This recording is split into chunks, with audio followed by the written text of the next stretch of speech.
The Durban deal comes a few weeks after the government here passed its carbon tax legislation. John Connor is the CEO of the Climate Institute. Well, look, I think this is as good as an outcome as we were going to get. Australia could have stepped out of its role of chairing what's called the umbrella group with the US, Canada and others, and backed the small island states at a key juncture. It didn't, which is disappointing, but it's very important to understand that we have now an agreement from countries like US and China and India to operate under a single legal agreement. What sort of light does this deal now throw on our carbon reduction targets here, 5% reduction by 2020? Well, I think for both the government and the coalition, it means that is now no longer relevant. We have here a clear commitment for a legal agreement.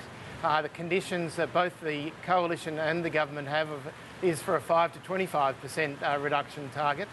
Now that means that the government, its crunch time is in 2014 when the Climate Change Authority makes some recommendation, but the government's got to have maximum flexibility up to that 25% range.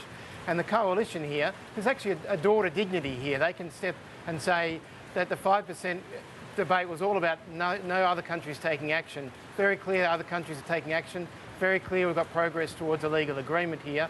Let's move on. Let's move on to a cost-effective mechanism, and let's move this debate forward into action and opportunities. So where does this leave now the big polluters? We're talking about China, the US and India and the like.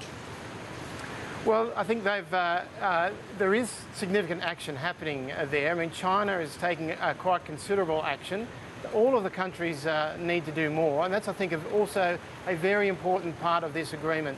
They have recognised that their commitments, whilst they are significant, still need to do more if they are going to collectively avoid warming of more than 2 degrees. The UN put out a report which says that those current commitments are around 3.5 degrees, which is very dangerous indeed. But that is actually a significant reduction on where we'd head as business as usual.